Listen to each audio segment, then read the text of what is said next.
Perguntas e respostas de O Livro dos Espíritos. Livro 2. Mundo Espírita ou dos Espíritos. Capítulo 3. Retorno da vida corpórea à vida espiritual. A alma depois da morte. Pergunta número 149. Em que se torna a alma no instante da morte? Volta a ser espírito, quer dizer, retorna ao mundo dos espíritos que deixou momentaneamente. Pergunta número 150. A alma depois da morte conserva sua individualidade? Sim, não a perde jamais. Que seria ela se não a conservasse? Não tendo mais seu corpo material, como a alma constata sua individualidade? Ela tem ainda um fluido que lhe é próprio, tomado da atmosfera de seu planeta e que representa a aparência de sua última encarnação, seu perispírito. A alma nada leva consigo deste mundo? Nada mais do que a lembrança e o desejo de ir para um mundo melhor. Essa lembrança é cheia de doçura ou de amargura, segundo o emprego que fez da vida. Quanto mais pura, mais compreende a futilidade do que deixa sobre a terra. Pergunta número 151. Que pensar da opinião que, após a morte, a alma retorna ao todo universal? O conjunto dos espíritos não forma um todo? Não é todo um mundo? Quando estás numa assembleia, és parte integrante dessa assembleia e, todavia, tens sempre a tua individualidade. Pergunta número 152. Que prova poderemos ter da individualidade da alma após a morte? Não tendes esta prova pelas comunicações que obtendes? Se não fosseis cegos, veríeis. Se não fosseis surdos, ouviríeis. Pois frequentemente uma voz vos fala, revelando a existência de um ser fora de vós. Aqueles que pensam que com a morte a alma retorna ao todo universal estão errados se entendem com isso que, semelhante a uma gota d'água que cai no oceano, ela aí perde a sua individualidade. Eles estão certos se entendem, pelo todo universal, o conjunto dos seres incorpóreos do qual cada alma ou espírito é um elemento. Se as almas estivessem confundidas na massa, não teriam senão as qualidades do conjunto e nada as distinguiria umas das outras. Elas não teriam nem inteligência nem qualidades próprias, ao passo que, em todas as comunicações, elas acusam a consciência do seu eu e uma vontade distinta. A infinita diversidade que apresentam durante todas as comunicações é a consequência mesma das individualidades. Se não houvesse após a morte, senão isto que chamam o grande todo, absorvendo todas as individualidades, este todo seria uniforme, e desta maneira, todas as comunicações que se recebesse do mundo invisível seriam idênticas.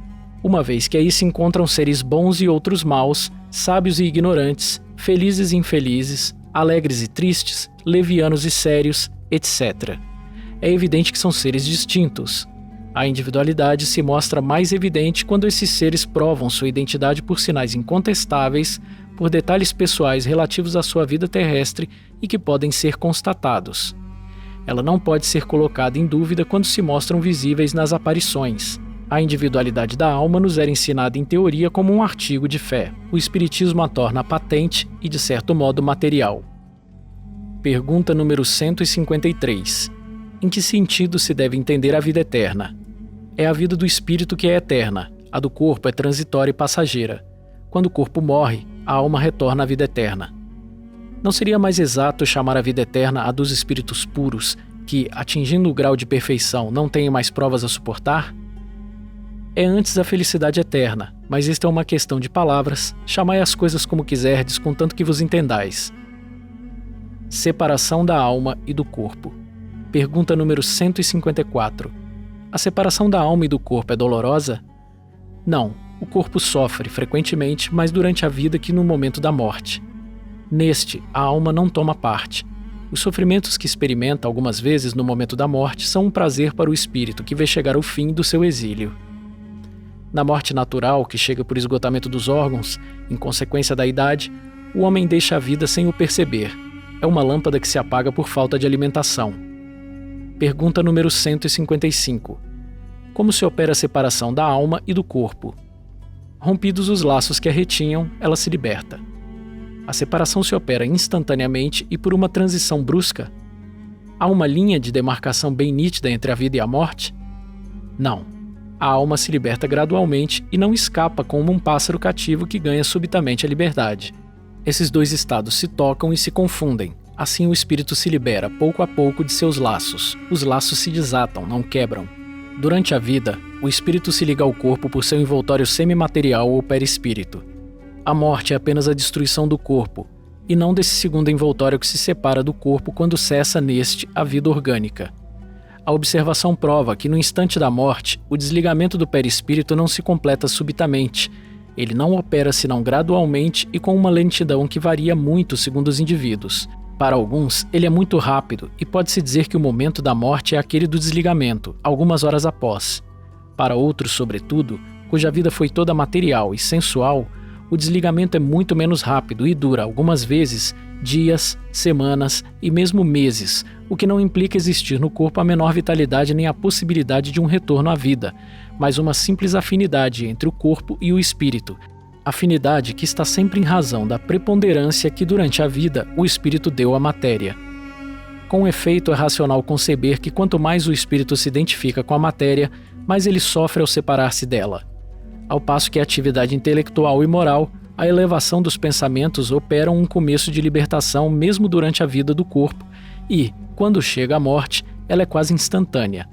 Tal é o resultado dos estudos feitos sobre todos os indivíduos observados no momento da morte.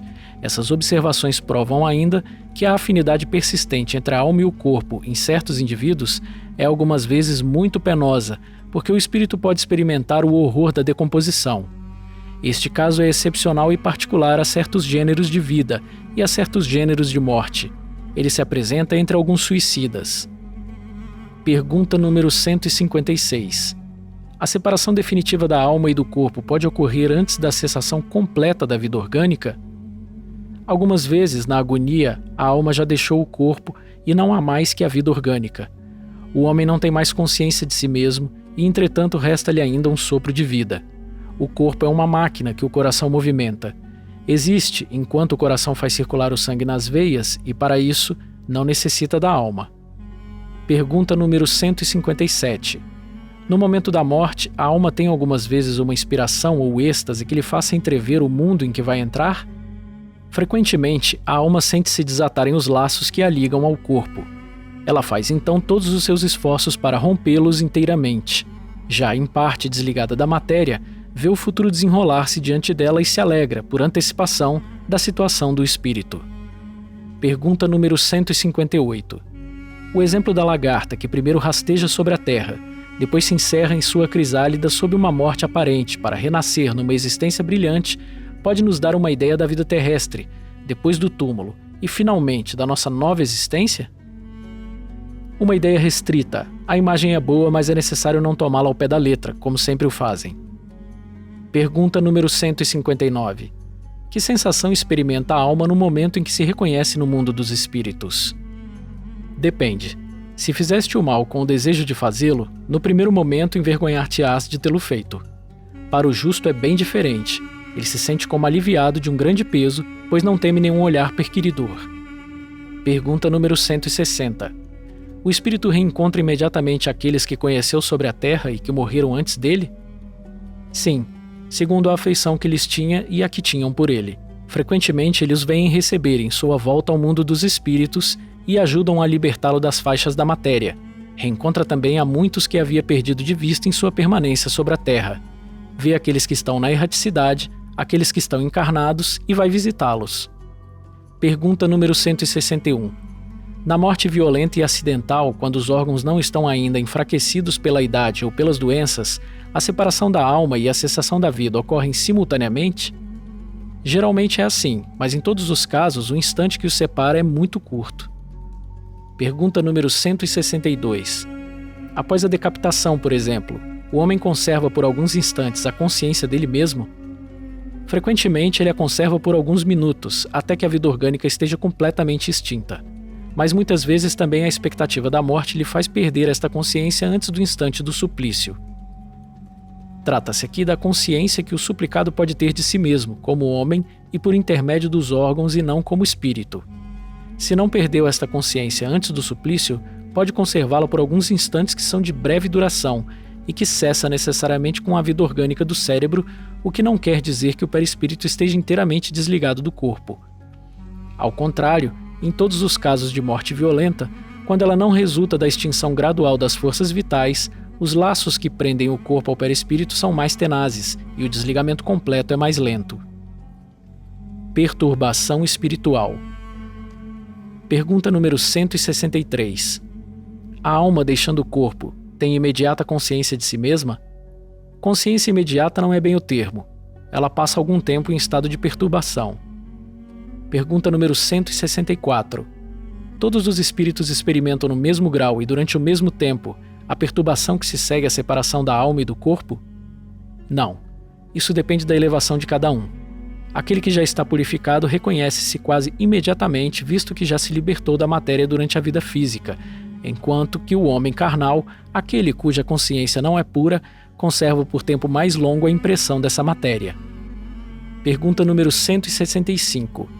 O conhecimento do espírito exerce influência sobre a duração mais ou menos longa da perturbação? Uma influência muito grande, uma vez que o espírito já compreendia antecipadamente a sua situação. Mas a prática do bem e a pureza da consciência são os que exercem maior influência. No momento da morte, tudo a princípio é confuso. A alma necessita de algum tempo para se reconhecer. Ela se acha como aturdida e no estado de um homem que, despertando de um sono profundo, procura orientar-se sobre sua situação. A lucidez das ideias e a memória do passado lhe voltam à medida que se apaga a influência da matéria da qual se libertou e se dissipe a espécie de neblina que obscurece seus pensamentos. A duração da perturbação que se segue à morte do corpo varia muito. Pode ser de algumas horas, de muitos meses e mesmo de muitos anos. É menos longa para aqueles que desde sua vida terrena se identificaram com o seu estado futuro, porque então compreendem imediatamente a sua posição. Essa perturbação apresenta circunstâncias particulares, segundo o caráter dos indivíduos e, sobretudo, de acordo com o gênero de morte. Nas mortes violentas por suicídio, suplício, apoplexia, ferimentos e etc. O espírito é surpreendido e espanta-se, e não acredita que morreu e sustenta essa ideia com obstinação. Entretanto, vê seu corpo, sabe que esse corpo é seu e não compreende porque está separado dele. Acerca-se das pessoas a quem estima, fala-lhes e não compreende porque elas não o ouvem.